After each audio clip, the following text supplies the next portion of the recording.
My name is Michael Rosen for the Television Academy's Archive of American Television. We're in New York City, New York, and it's my great pleasure to interview Eartha Kitt.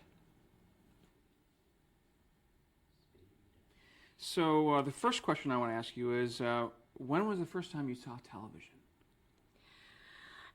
I think it was when I did my first television show in Paris when I just started.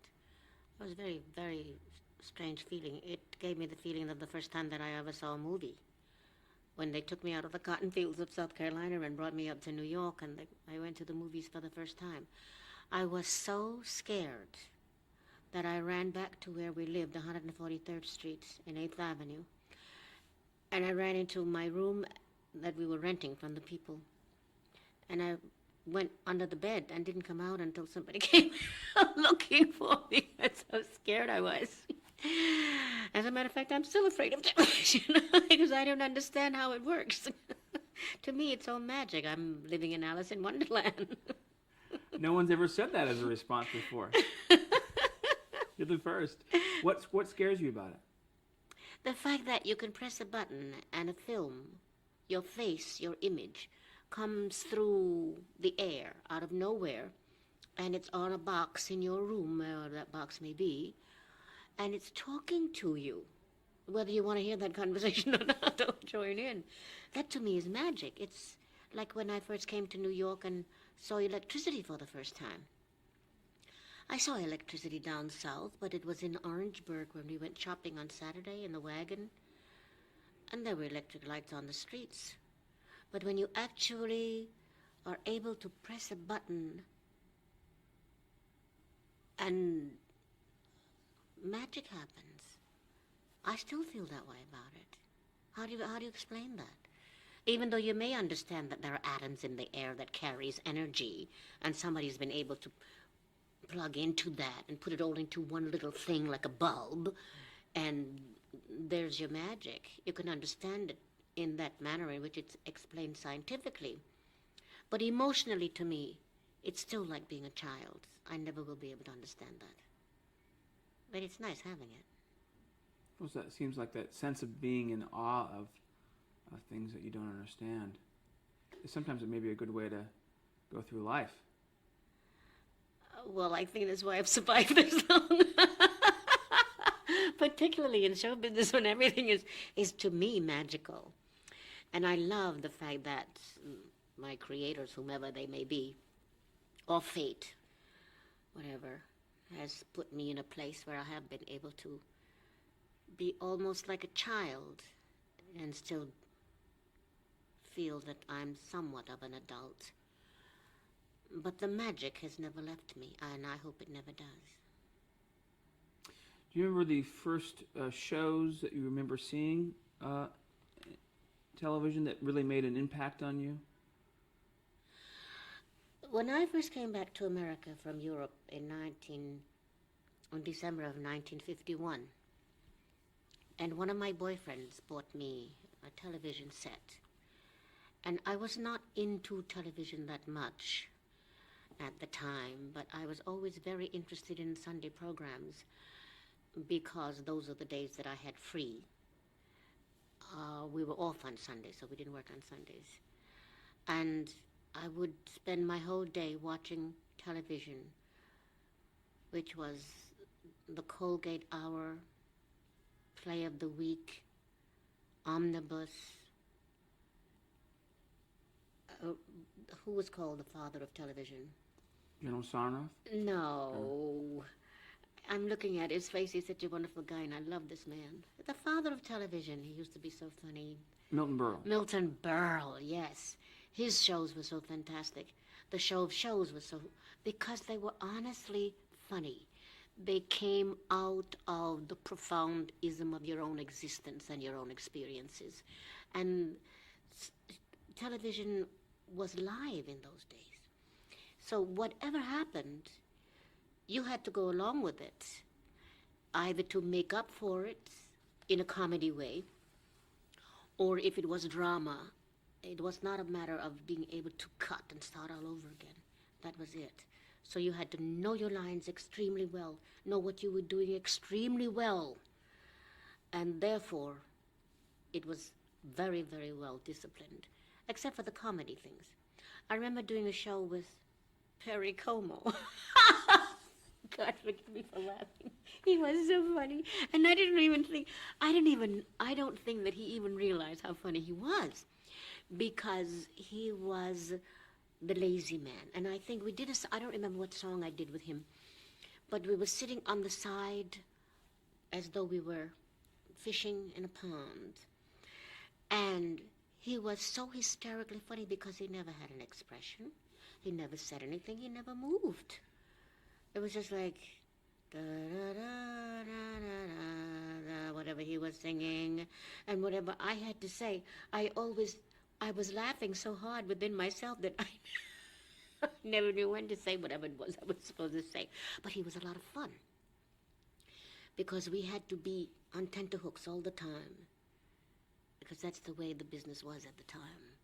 And the funnier you were because of the mistakes that were made, that's what made Milton Berle so funny. Because he took things that were happening to him au naturel, and if something went wrong, then au naturally he had this quickness of mind that he could make it funny. And it was wonderful for the audience. It's a pity, I think, that it doesn't happen that way anymore. In very many ways. It's gotten too technical now. It's too planned, you know. Nobody wants to make a mistake. We're afraid of losing face.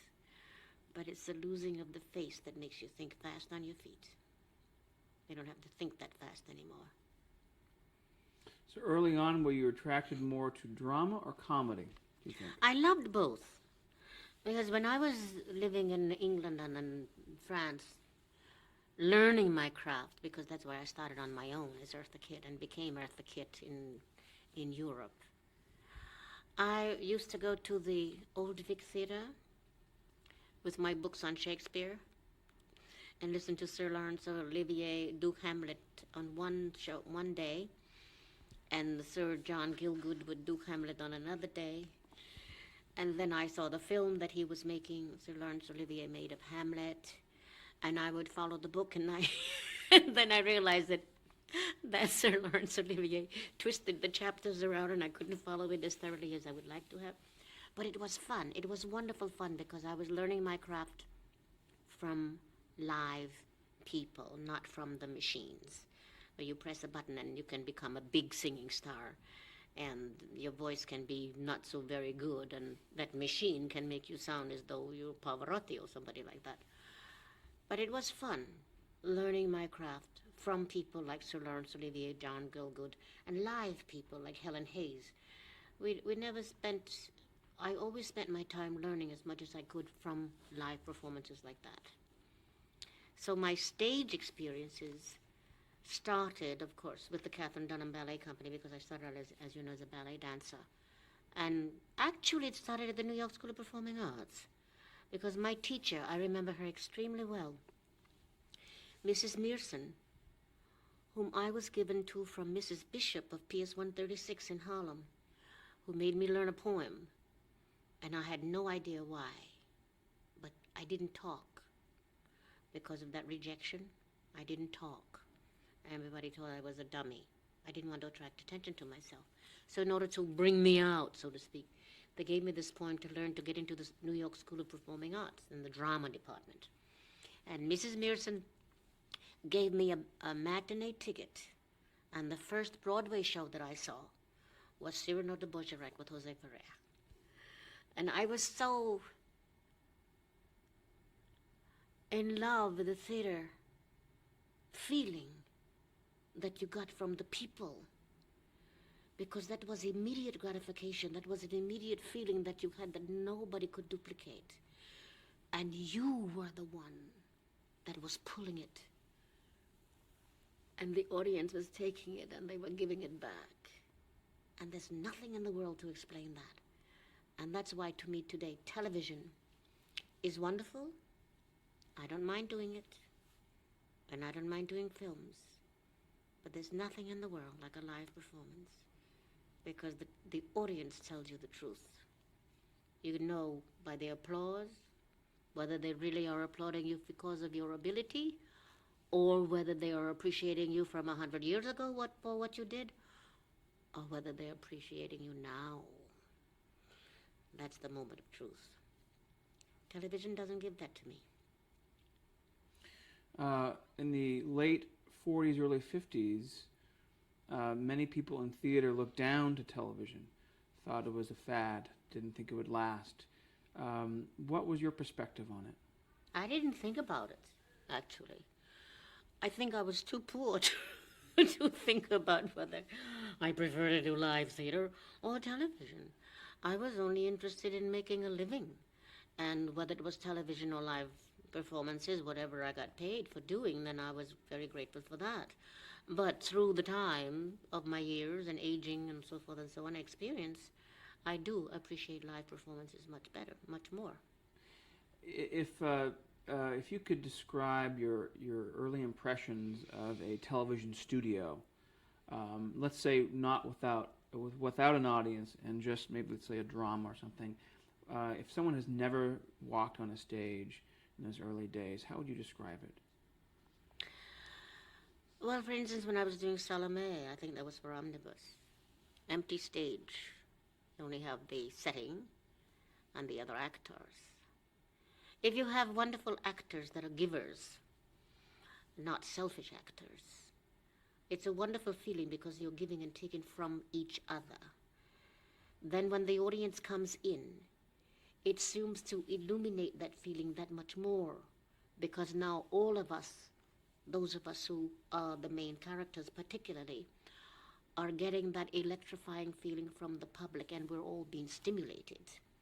Whereby on an empty stage, then I always work to the cameraman or to the stagehand or to the lighting people, whomever is in back of the set or in. What was the last thing you did that gave you an electrifying feeling?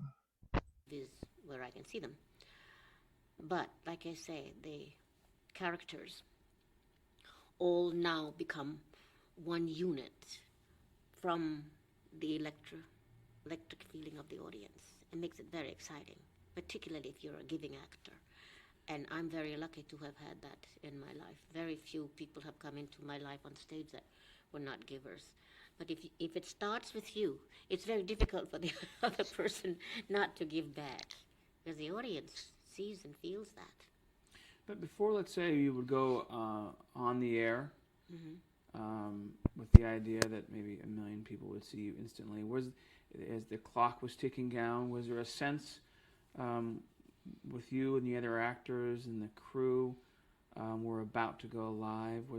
Describe that kind of that feeling before you went live.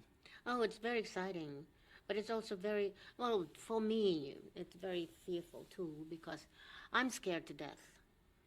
I'm scared to death of being rejected, of course, and that rejection always comes through. If you can control it and use it as a force constructively, then it's fine.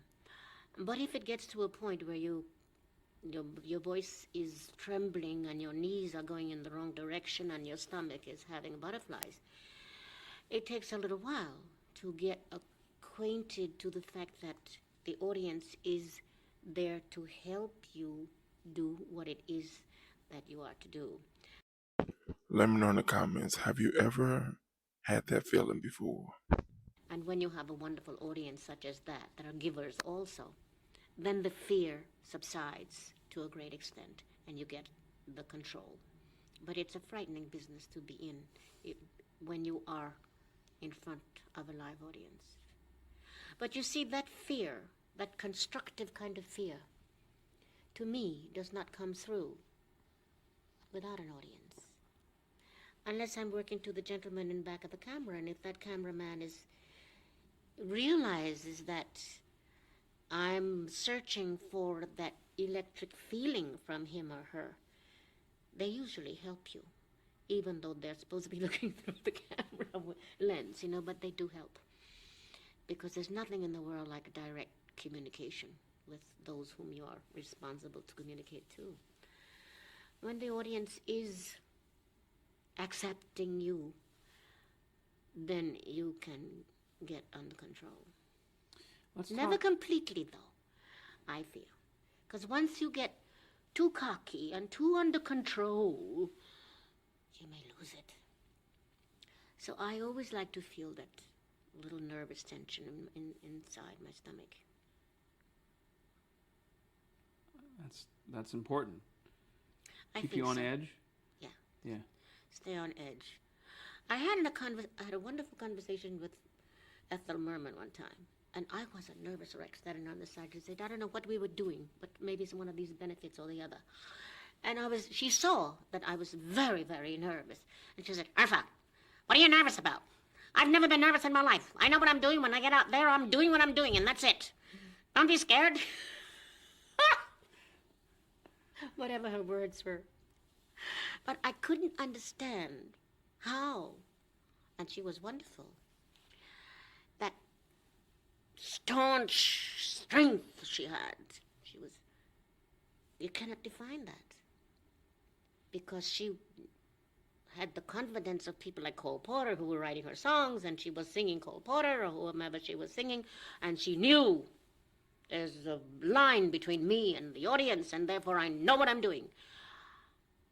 I still don't know what I'm doing. And I don't know if I ever really want to know what I'm doing. Not really.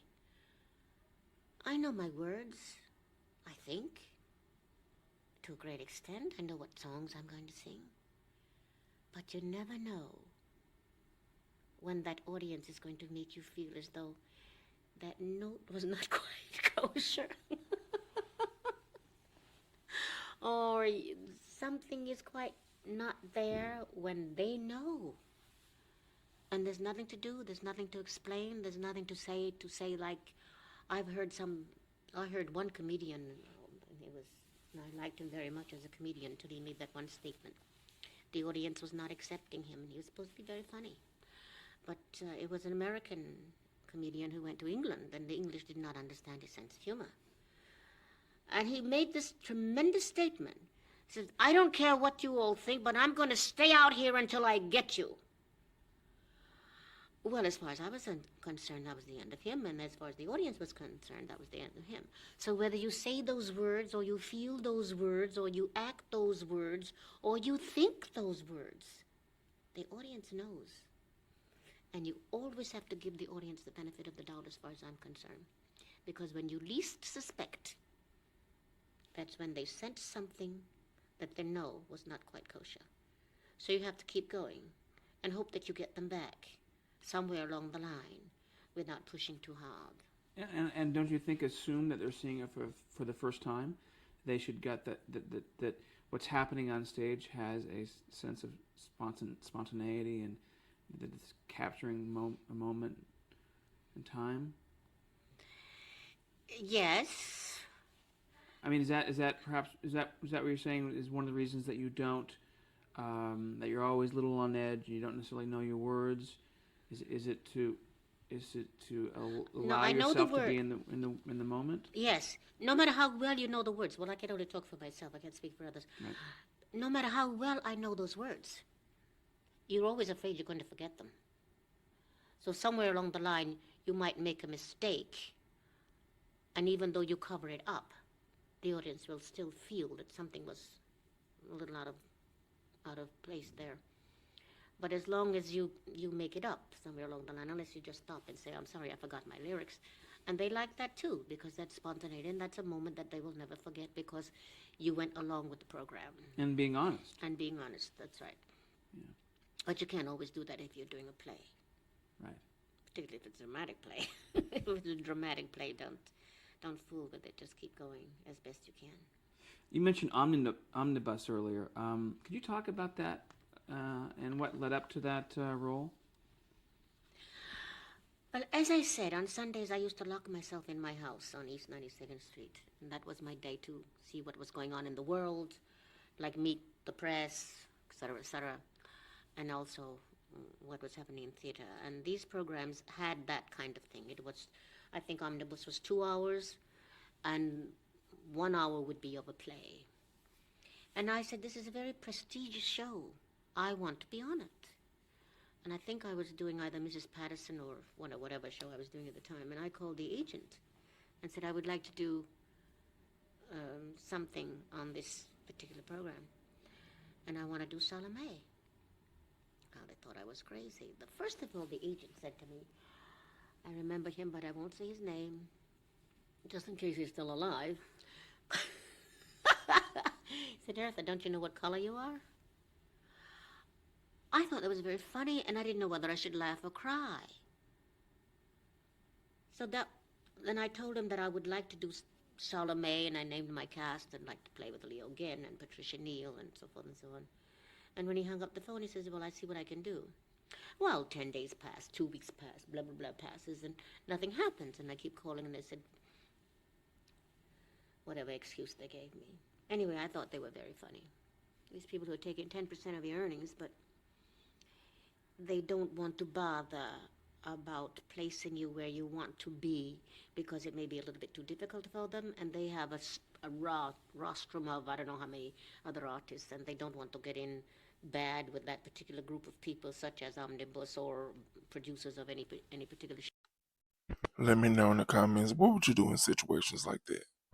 show, because they have other artists to contend with. Well, his comment, though, if you can put that in perspective during that time, because anyone watching this, it's going to be a different world. So if you can put that comment in perspective for us. Well, he said, don't you know what color you are? Because Salome is not supposed to be a brown-skinned person. And to me, everybody was brown-skinned at the time, because it's where the reality of the Bible began. It's in the Middle East, somewhere like that. Jerusalem and all of this. So, and the Arabs and the Hebrews and all of this, they were all brown-skinned people as far as I was concerned. So at any rate, and Herod particularly, and therefore I went around them, and I told them what I was going to do. Well, but also I want to hear from you in regards to the industry of television, as far as people of color appearing on television, how rare it was, some of the barriers that were broken, perhaps by Nat King Cole or something like that. If you can explain that in your words around that time, what was going on. Nat King Cole's show was a wonderful show, but behind the scenes, the people were so prejudiced that they said I wouldn't sponsor him if I was selling lipstick, because brown skin and Anglo-Saxon skin tones were not supposed to be camaraderie. You had your world, and brown people had their world, and never the twain shall meet.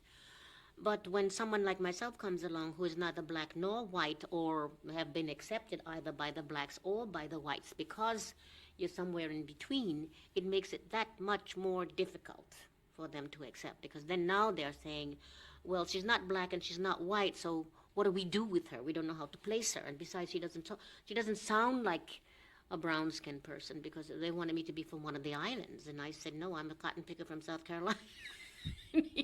I couldn't come back to America speaking without je suis comme ça et tout ça, il ne faut pas parler en français or en anglais or tout ça. But I am my natural self. And if you're truthful to yourself, you will always be honest, because then you're not faking your way through life. You're going as an honest person, and that's something that was very difficult to be accepted, I think, in those days. But with Nat King Cole, whom I flew in from Las Vegas after Nat King Cole and I did St. Louis Blues together, and he was one of the first blacks to have a television show, and we all did it for nothing because we wanted to launch him as a television personality. But the sponsors were the ones that said, no, I will not sponsor a black person in a black show. As a matter of fact, I was going with Charlie Rebson of Revlon, and Charlie came to me when in my house in Beverly Hills, and he said, Eartha, I'm going to start this television series, and it's going to be of big Hollywood stars. And he came to Hollywood looking for Hollywood personalities. And when he came to my house, he sat on the pool and he said, do you know that 6 out of the 10 American artists can hold the audience in the palm of their hands? And he said, they happen to all be black. He said, I can't do that. I said, Charlie, you're a big businessman. You tell people what the truth of the matter is in this country. You dictate to them what kind of lipstick they should buy, what kind of powder they should wear, blah, blah, blah, blah. So if you really were on the ism of being a real American, so to speak. And these were not really my words, but in essence they were. You would get a brown-skinned person to open your television show as a series. Tell me your thoughts about that. Do you find what she's saying true, or do you have a different opinion? I said, you can't get me, and maybe not Lena Horne. But why not Lena Horne? But he wanted a man. So I recommended Harry Belafonte. As I said, Harry Belafonte is very handsome, he's very intelligent. He represents dignity. He hired Belafonte for 2 shows. I don't even know if Harry knows this story, because it was all behind the scenes. I never said anything to him about this. And he's hired him for 2 shows, so Rebson told me. And he called me about 5 or 10 minutes after the show started. And he said, Eartha, I will never hire a black person again as long as I live. Because Harry's first song was a chain gang song, which to the business people was a slap in the face. And if I had been in that position, I would have come out and sing Sissy Bongo, Matilda, and go on and do your cute thing, because you're already there. You don't have to preach about it. You don't have to say anything about it. You're there.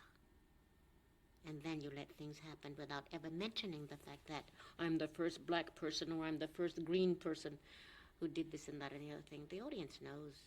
Public is not stupid. And those are the kind of things that were happening in those days. And there were people who didn't want to hire people like myself or Lena Horne or Dorothy Dandridge, because we were either considered too beautiful, too sexy, too whatever. Not supposed to be seen as a sex symbol in the living room or the bedroom of the general American people. So we were very difficult to place. And as you know, it was Dorothy Dandridge, Lena Horne, and myself who were up for the part of Porgy and Bess and Carmen Jones. Well, after those 3 films that Dorothy Dandridge did, what else are you going to do? You get farmed out to foreign countries, and you play sarong girls on an island somewhere. And that's why I'm very fortunate to be in the theater, rather than depending on Hollywood, particularly at that time, or television at that time. Then they had shows like Amos and Andy, which I think one of our people bought up in order to get rid of it because they thought it was scandalous for the black people. But that was great sense of humor. And you see, the black people did not object to it as long as the white man was in blackface. And they heard it on the radio. And they sounded as though they were black people. And they were being on the air as black people. Be honest. Let me know your thoughts about blackface in the comments. The moment they put on television, real black people, everybody was up in arms. They didn't want to see black people like that. But Rama, it was funny. And it was not funny in a derogatory, to me, it was not funny in a derogatory way. It was like what's her name, Molly Goldberg. She was wonderful, marvelously successful television series. And the profound humor that came out of her, and the profound humor that came out of Amos and Andy, to me, was a part of our culture. It transcended it. That's right. And when somebody came along and stopped it, like the NAACP, you don't see that humor anymore. It's all now very slapstick, not funny. I'll stop you right there.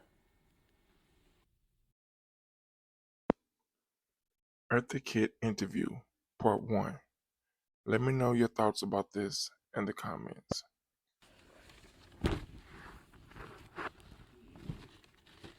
I'd love to bring you back to Omnibus. Could you tell us how you were cast and some of the early challenges of you approaching that role? Well, to do Omnibus, as I told you, I called and finally got the name of the director, Mr. Paul Feige. We had a meeting at Sardis in between one of my shows that I was doing at the time, and I gave him my suggestion, and we went into production the following week. Can I stop? You bypassed. You were saying earlier where your agent was not helpful at that time. Oh, no, So they were not. we can start in a second. Say that you had, after you're trying unsuccessfully or however with your agent, you bypassed that process and went directly to the director of Omnibus. Check.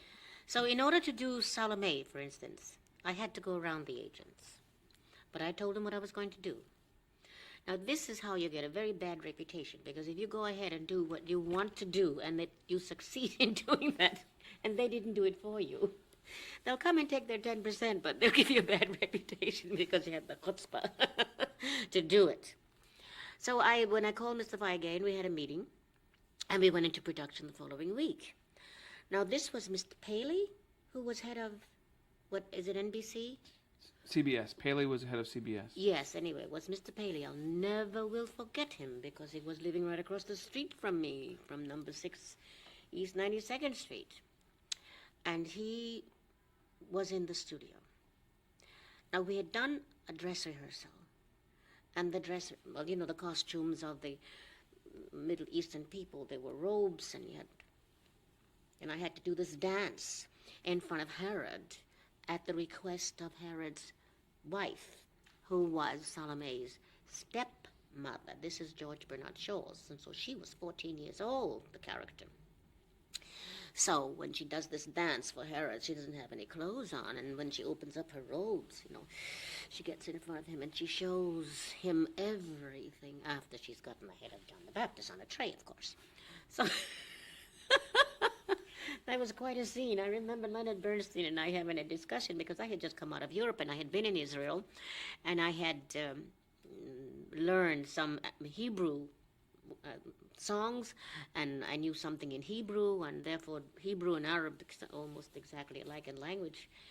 And therefore, he and I had this discussion about how these words should be pronounced, and I never will forget it because I had a lot of fun fighting with Leonard Bernstein. Those were the good old days. When you can argue with someone intellectually, you know, and not get up with your attitude. It was all a lot of fun. So we did the dress rehearsal, and Mr. Paul Feige said it was wonderful. And now we have a break. Now we have to do another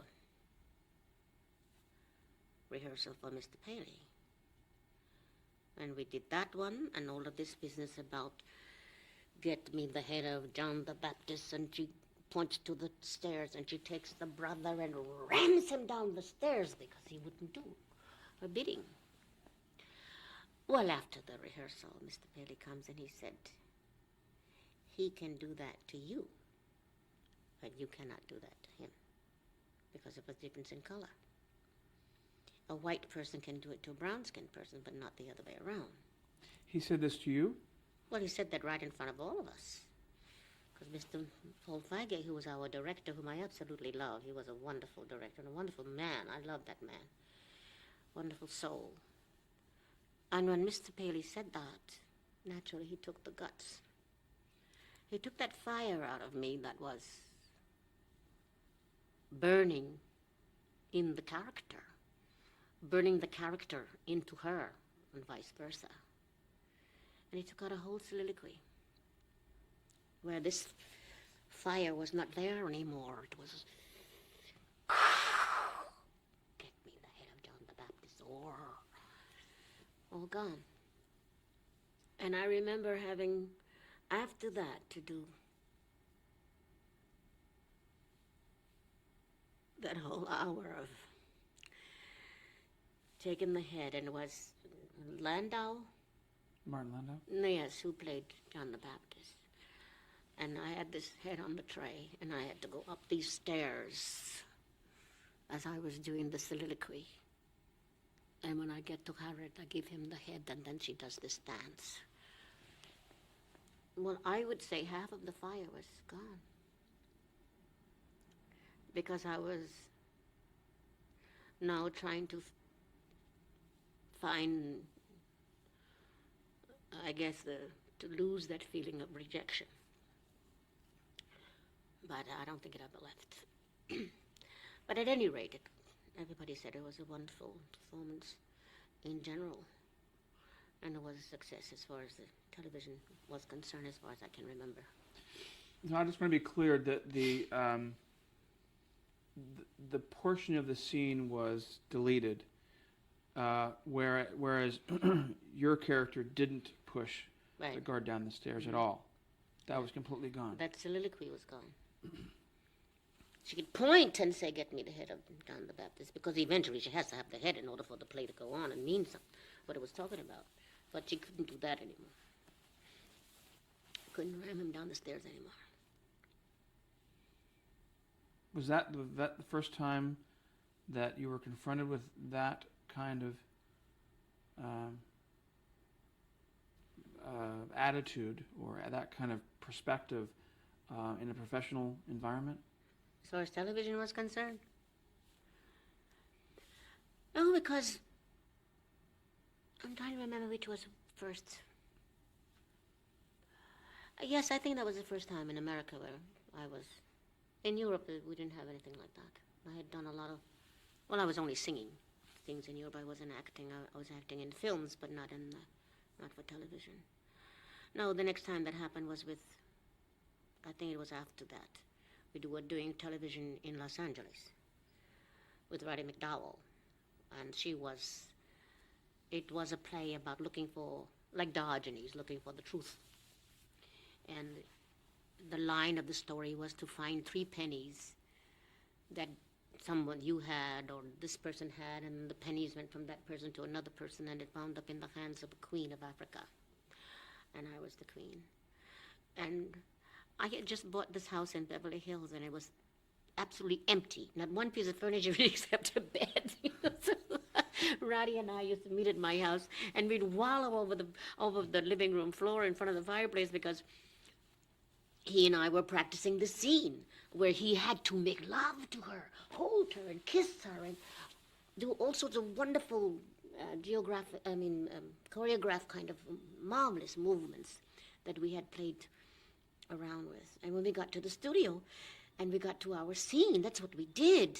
It was so exciting and wonderful. Roddy and I had such a marvelous time doing it. And then another person comes to us and said, "You can't do that. No white person can be hugging and kissing a black person and walling around on the floor like that." You know, it was too much for them to handle. So they took that soliloquy out. What was that for? Do you remember? I don't remember what. I think it was CBS too, but I'm not quite sure. Playhouse 90 or no, not probably. No, this was in Los Angeles. They took it out completely. All the entire scene was deleted. Well, we couldn't do that. We just had to sit and talk to each other. And then he puts me in a caravan, and they put a spear in my back, and that was the end of me. But no hugging and kissing. You can kill her off, but don't hug her. How stupid. I think that is so funny. It's insane. I'm going to bring you to 1954. 1954 to 56. You made a bunch of appearances on the Ed Sullivan Show. Oh, Ed Sullivan. He was one of the funniest men I've ever met, without even realizing how funny he was. But not only could he never not remember your name, but he didn't even remember what the hell you were supposed to be doing when you got there. Make sure you tell me your thoughts about Ed Sullivan in the comments. Sometimes I may be exaggerating because I liked him, no matter what kind of behavior he had, or his memory board was not quite junto that day. He was a wonderful guy, and I liked him very much. And I was signed with RCA Victor at the time, and we had songs like, I don't know, 1954, Santa Baby, Slip a Sable Under the Tree, and that one was coming out, and we had, Hey Jacques, have you seen Louis, da da da da da da da. Wonderful songs that RCA Victor wanted me to plug on Ed Sullivan's show. Well, because of the popularity of Eartha Kitt being on that show, I was called in maybe sometimes twice a month to be on his show. Then I used to do what we call ambassadors' balls for Abba Eben and Israel to raise money for Israel at that time. And I was always doing Hebrew songs at Madison Square Garden, and that was absolutely marvelous for the Israeli bonds. And it was marvelous fun to do that, because then I would be with Maurice Levine, who was my conductor at the time, and he would bring me a lot of Hebrew songs, and I would learn them. So at that time, I would be doing a lot of Hebrew songs at Madison Square Garden for the Israeli bonds. So he heard about that, Ed Sullivan. He did not have, according to what I was told, he did not have a very strong Jewish audience. So here comes Eartha Kitt with his Hebrew repertoire, and rather than singing the songs that RCA Victor wanted me to be plugging at the time, he even sent me home at 270 Riverside Drive to get my Hebrew repertoire and be sure that I was singing a Hebrew repertoire of some sort or the other. Ki mitzion hoyt, etc. It was hysterical, but RCA Victor would look at me, the boys at RCA Victor would look at me, Manny Sachs, and say, what happened, Eartha? How can I explain? Well, that's what the way was with Ed Sullivan. And I loved being on that show, because there, too, everything was alive. If you made a mistake, that was it. And the audience was absolutely wonderful, because they helped you create what it is that you were doing. And it was a very fun show. What made it so unique? I mean, in the sense of behind the scenes, the people who were creating that show. What stands out in your mind is? Well, first of all, I remember one particular day, Sunday, that I walked into the theater, and there was a huge staircase. And I was supposed to, I didn't know it was for me. But Ed Sullivan had this huge acrylic staircase made. And he ordered models to display, I think it was either Tiffany, because in my songs I sing about Tiffany. Gimme songs. Talk about the original material, girl. Hey, you over there, forget it. And the stairway was for me, because I was singing a song called Mink, Schmink, Money, Shmoney. Think you're hot now, don't you, honey? What have you got if you haven't got love? And I was supposed to come down these stairs with my gold maid dress on, and all of these models with their jewels. We had over $1 million. In those days, $1 million was money. I don't know how many models there were. And I would look at one model, and I would take a piece of her jewel and look at it and say, what have you got if you haven't got love? And by the time I got to the bottom of the stairs, there were 2 bodyguards waiting to take the Jeffrey.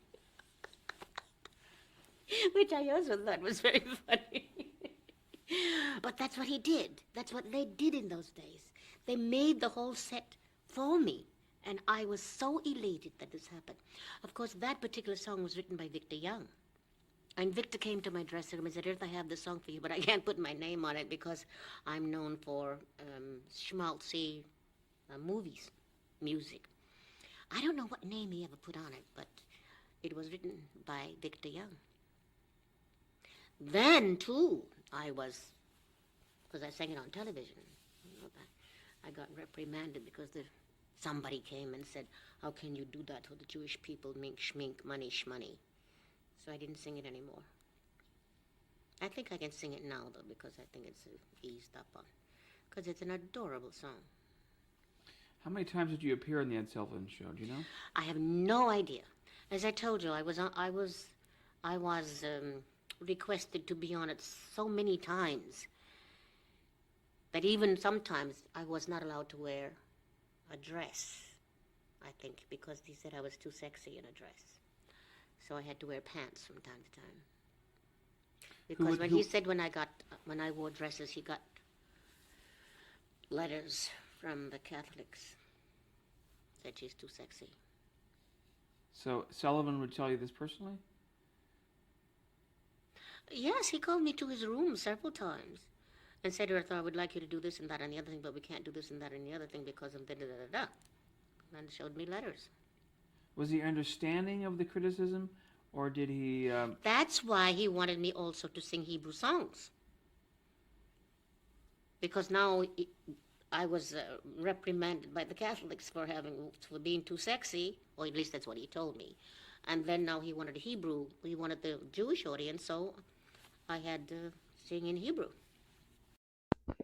What are your thoughts about that? Being dictated by a Catholic church.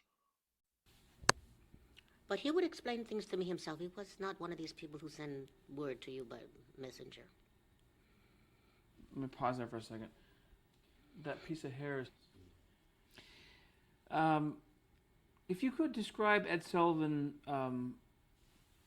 in your view, personally and professionally, we know the shows, but what was he like in preparation of those shows? What was he like as a human being? Well, as I said, I liked him very much as a human being. I thought he was very much of a gentleman and very considerate of his artists. But in general, I don't think he had very much to do with... Well, I don't know that, because I was going to say very much to do with his artists in general, like going and having a drink with you or something like that.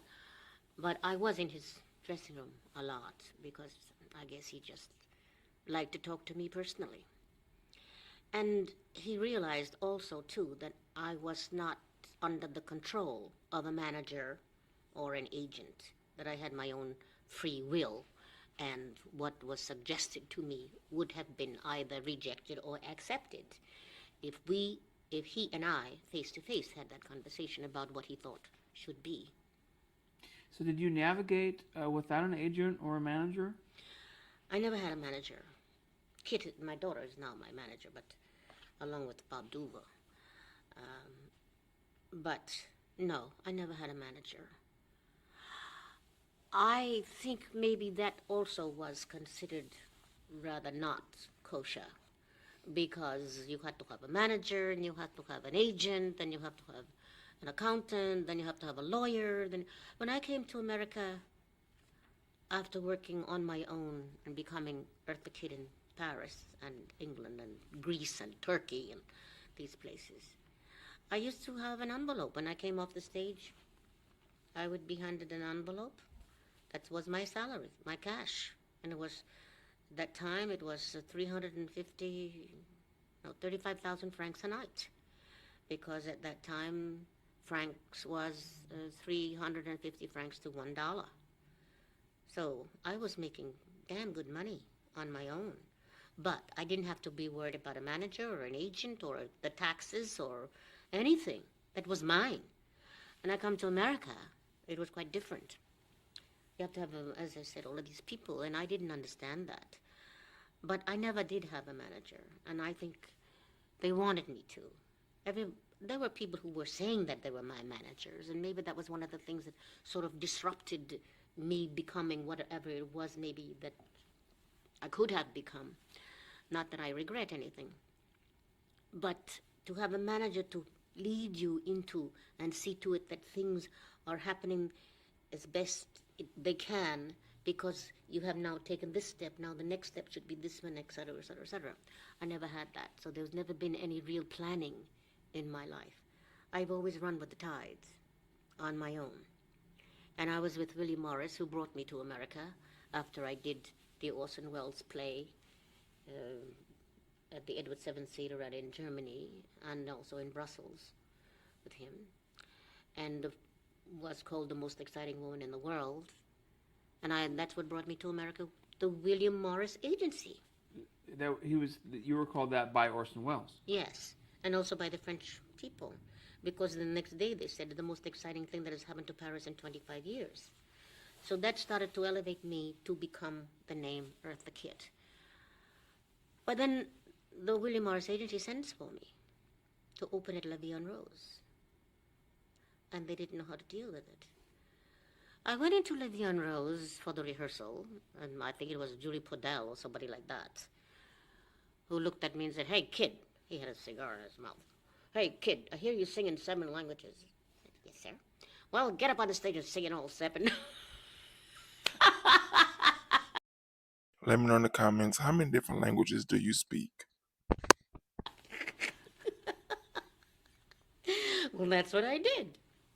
I didn't plan anything, because exactly what I was doing in Europe, seeming to me, was I was asked to come to America to do. And it was not very successful. What are the 7 languages?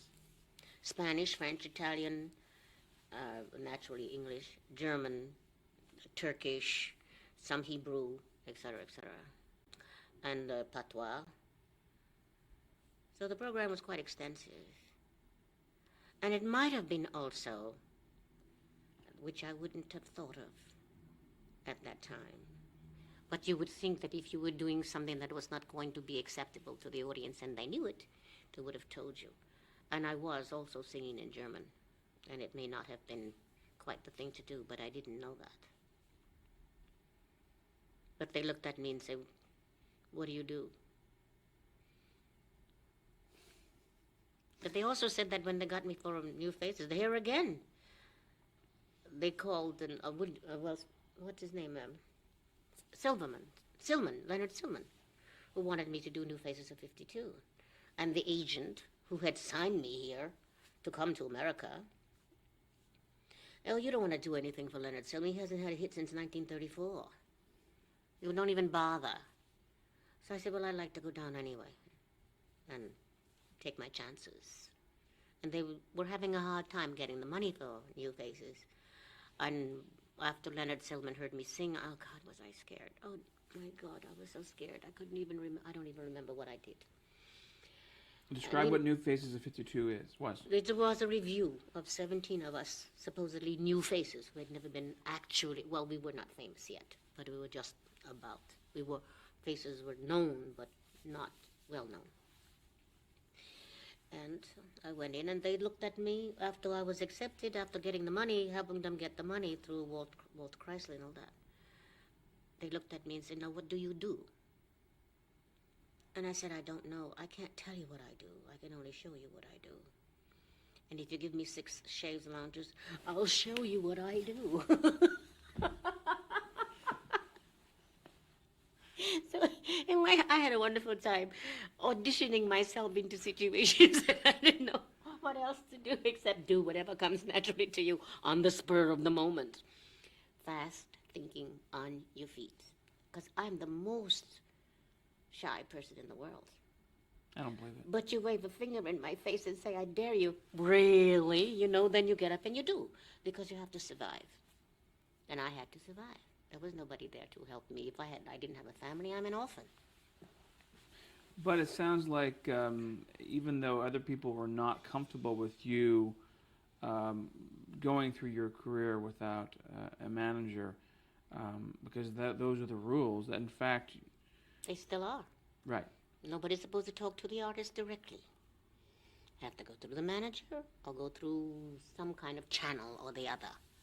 But I love that face-to-face contact, that hand-to-hand contact. Because if you don't read the bottom line or the little teeny-weeny print in a contract, you still don't know what the hell you're getting into. So, but if you shake my hand and I give you my word, that's it. I don't need a piece of paper. But that's not the way it is, lawyers and all that kind of thing. And the legal documents certainly have gotten worse over the last 20 years.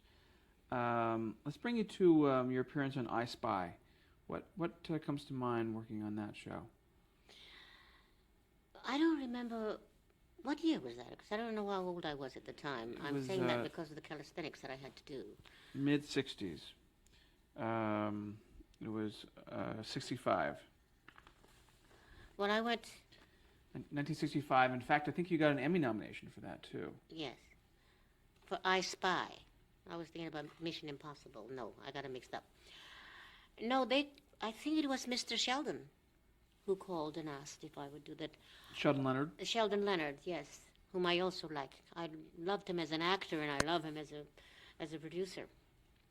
But he's the one that called and asked if I would do that part. But they didn't know how agile, how manipulative my body can be, and all of that sort of thing. So I went down and auditioned, and they had some kind of gymnastical paraphernalia that you have to crawl in these wires and pipes and things, and I did that.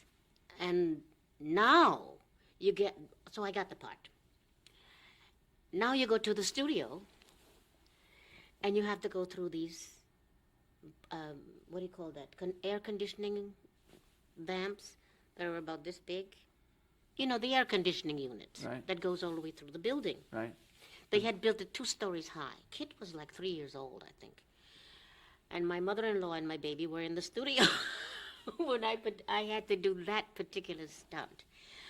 And they said, well, Eartha, we want to see if you can go up this pipe, because the camera is 2 stories up. It's there. like a air conditioning ducts or Ducks. right. Nothing to hold on to. You can't go like that. Nothing to hold on to. Nothing. Absolutely. So being a gymnast, you have to put your foot on back of one of the walls and the other one, and with your biceps, you push and pull your way like a cat through these vents. Now, when I get to the top, and I knew I couldn't fall because my baby's in the studio. Now I have to, hold on to my senses of strength. And they said, now can you go down? That was the funniest part of all. Because it's straight up. It's like that. You can go up and hold on with your biceps and all that. But if you want to go down, all you want to do is go. So now you have to think in another way to reverse the action. But I did it. And then when I get down, I have to go around one of the curves.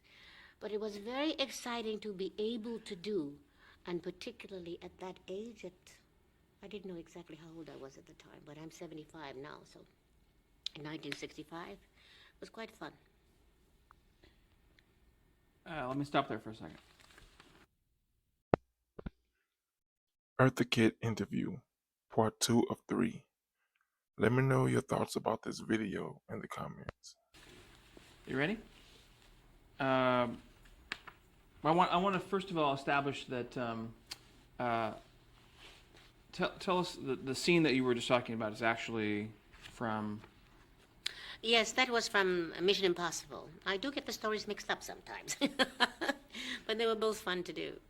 Let's talk about I Spy then. Tell us what your impressions are about working on that show. Well, first of all, I had never played a narcotic personality before. And I know nothing about narcotics because I've never endeavored in any of that. And they had someone on the set to keep you in line, so I drank a lot of coffee. And when the time came for me to actually, before they give you the stuff, it was a character that was a singer in a nightclub, but she had to have that cocaine, I guess it was. And she was all right as long as she was on the stuff, but the moment she got off, then she had to go begging the boss to give it to her.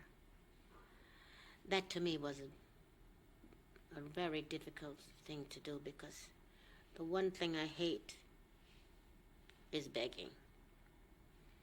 And walking the streets of New York, I never asked anybody for anything. I used to take a stick and with a piece of chewing gum, I used to pick the hell out the train track grill, the subway grill, so I could get enough money to take me to the automat. So I say that so you can understand why this character to me was particularly hard, because I can't stand to beg for anything or even to ask for anything. But anyway, I ask for help, that is. So there was a scene when she's trying to sing the song, getting ready for the night's performance, and she can't get through it. And she has to go down to the manager who's sitting in the center of the place and ask him to give her some stuff. That scene was very hard for me.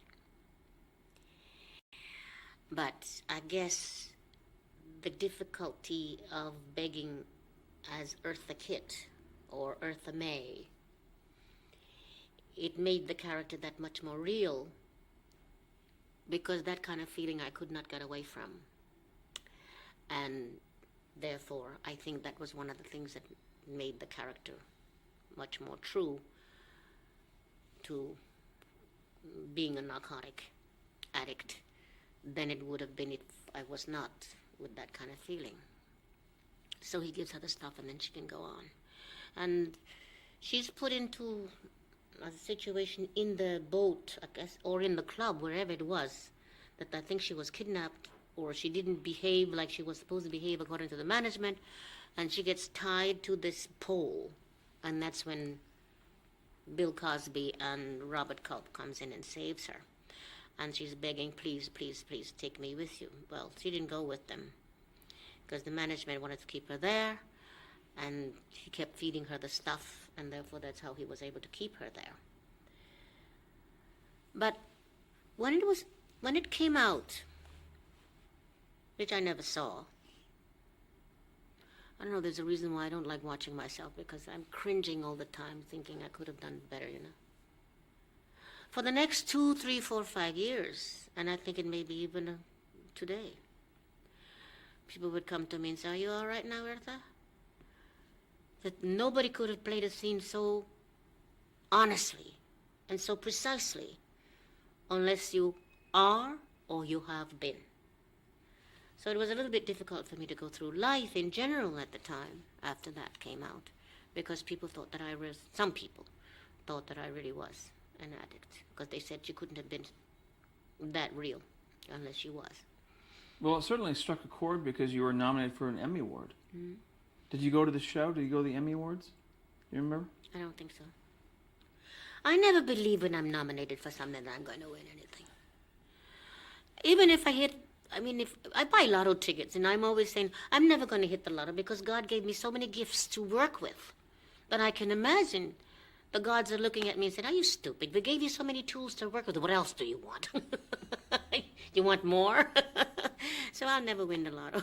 But you still buy the tickets. I still buy the tickets because I think the tickets, which I think will happen, the money's supposed to go for education, both here and Connecticut, as far as we know. All over the country, I think. Somebody pushed it in another direction, but I hope it goes back to the school, education. So I keep buying the tickets because I keep hoping for better education. If that makes any sense to you. Yeah. And in case you win, then it's everyone. Well, in case I win, then I'll probably build a school of my own and start educating kids, because they need very badly in need of it. That's for sure. Let's talk about a show called Batman. Have you heard of it? Yes, I think I've heard of it. Every time somebody sees me, or particularly children, parents are introducing me to their kids, they're saying, do you know who? And I know the kids don't know who I am. Unless now they know Emperor's New Groove, where she plays the voice of Yzma. Pull the lever. You haven't seen that. As a matter of fact, I won the best voice of the animated films. I have an award for that. I finally got something. With Batman, I don't even know how it came about. But it was 1968. Latter part of 1968. I was having a bit of a problem at that time because of what President Johnson and I had with my stand against the Vietnamese War. So I wasn't being asked as prevalently as I had been before, working-wise. So I was very much in need of financial help.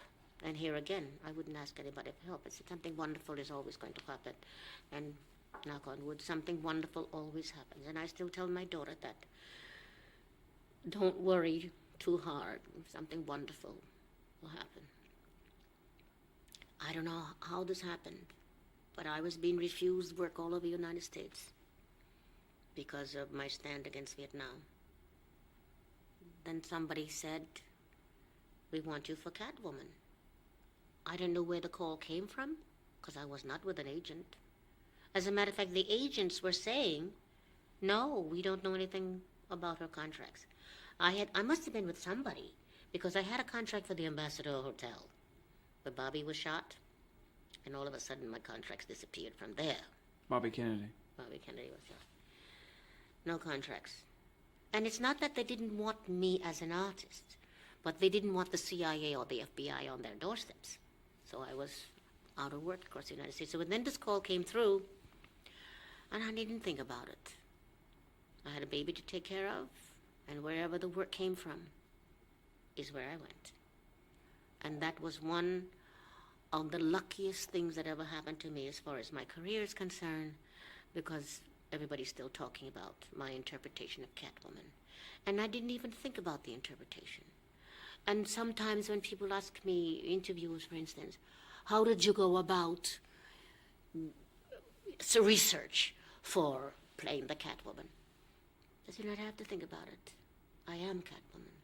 Therefore, I played it as a cat, without trying to be a cat.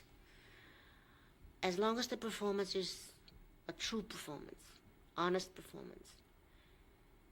And two, I had a lot of cats around me all the time. I always had cats. And cats to me are very independent and very unreliable because you never know if they're going to scratch you or kiss you. So it was not a difficult part for me to do, but I'm very glad that it came about. And I still don't know who was the casting person who said Eartha Kitt for Catwoman. Was it as fun to do the show as it did, as it looks? Oh, it was fun for me, as I loved working with Cesar Romero. And Pierre Salinger, who was my lawyer at the time. Now, one day, they came to me, and they said, do you know how to drive a stick-shift car? I don't know how to drive a stick-shift car. But I didn't say yes. I didn't say no. I said, why are you asking me this question? The gentleman didn't say anything to me, but he took me to this hangar where they keep airplanes and things like that. And this car was laid out like a puzzle. And we both laid down in the car, and then you put your foot on the ignition and the car comes together with a steering wheel in the shape of a wishbone.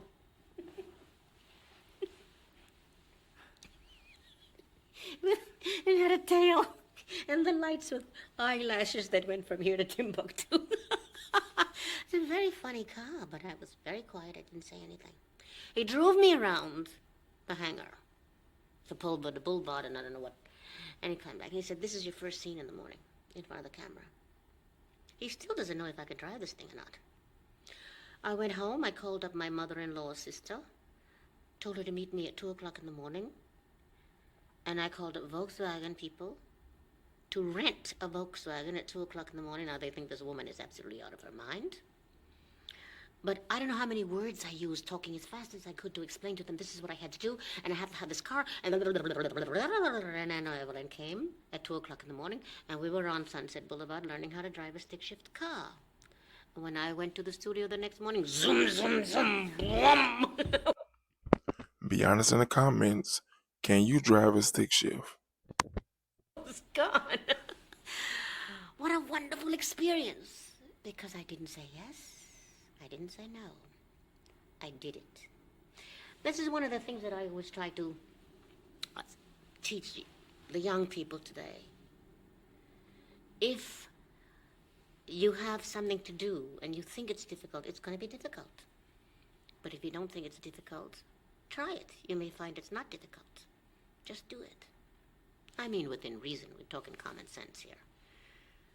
But I don't think we have that kind of chutzpah in people anymore. They do crazy, stupid things, like with Jamie Dean going off in this Porsche and killing himself and all of that sort of thing, challenging destiny. You don't do stupid things like that. But I mean, common sense things. You do it. If you don't think about it, just do it. Why do you think Let me know in the comments, do you have that type of mindset? that Batman series has sustained itself for so many years?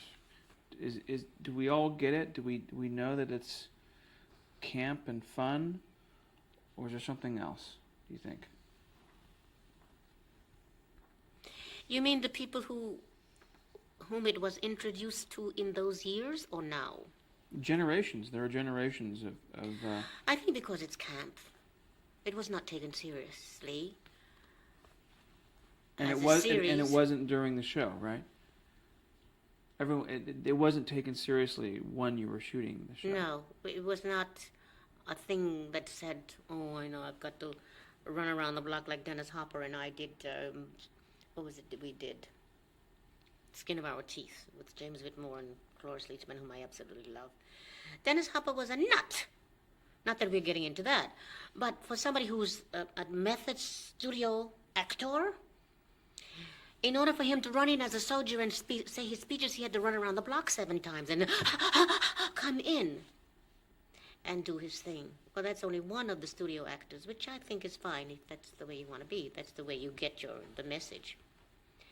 But if you are interested in doing a character, then that character automatically becomes you, and you automatically become that character. And there is not, for a cat, my goodness, there's not a lot of research to go into in order to be a cat. Who the hell knows what a cat is going to be like, because there's so many different types of cats. Just like when I played the Wicked Witch of the West in The Wizard of Oz. What kind of research did you have to do in order to find out how to play a witch? I said, I am a witch. I don't have to go through all of the research and go back 100 years in order to find out how you come up to where this character is. You are that character because that's why you accepted the part. Because something is in you that says you are that character. And if you have a little bit of a difficult time finding it, you will find it eventually. It may take you maybe 100 performances, maybe more, in order to find the character. But you will. But that character to me was so much fun. I was in dire need of tremendous help at that time. And like a starving cat, I had to find a way to survive. And something wonderful always happened. And it was one of the most wonderful bones that has ever been thrown to me, because it helped me now grow back into being successful name again. People recognize my name and still do because of Catwoman. A couple last questions. Did you have a mentor? No. And when you say a mentor, you mean there's somebody that I can go to and talk my troubles to and find out who I am? Not necessarily, but someone who guided you in some way, some fashion. I think life did. Fate.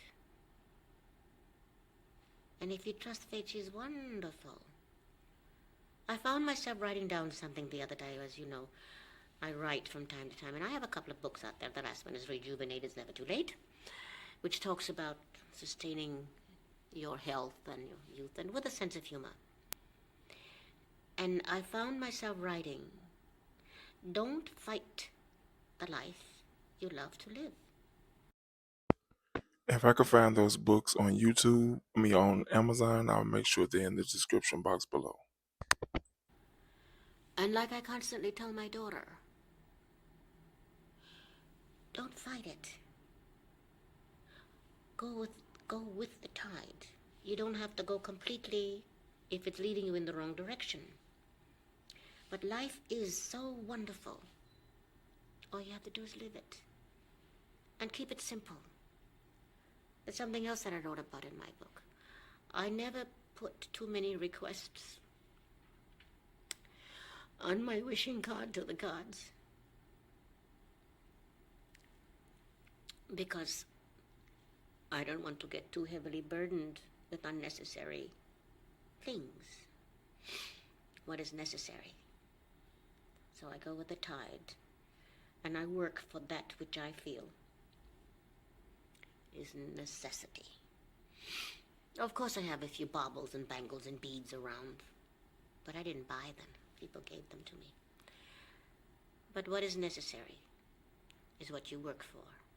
Warm clothing, a decent roof over your head, and nourishment. You work for that for yourself, and you work for that for your family and your unit. Unnecessary things are going to bring you such a burden. That's why I don't wear jewelry. It's an unnecessary burden. I can understand a wedding band, or my daughter's got the biggest diamond in the world, but to me that's a botheration. It's a heavy load to carry, because you're always worried about it. But with myself, and my mind, and my health, and my ability to work, that's all I want. My sanity, my health, and my work. If you can you choose your greatest professional accomplishment? Outside of borning my child. No, that's not professional. Or is it? But Well, that's personal, and that, I can ask you about that. But greatest personal accomplishment too. that was my greatest personal accomplishment. I think the fact that my greatest professional accomplishment If you can. is the fact that I'm still here. What more can I ask for? And that I'm still being asked for and still wanted. That public keeps me alive and they keep me working. That is my greatest achievement, because I love my work and I love my fans and I love my public. And that honesty of when you're on the stage. The public knows. You can't fake that. Terrific. Thank you very much. Appreciate it. That was Eartha Kitt interview, part 3 of 3. Please let me know your thoughts about this video in the comments.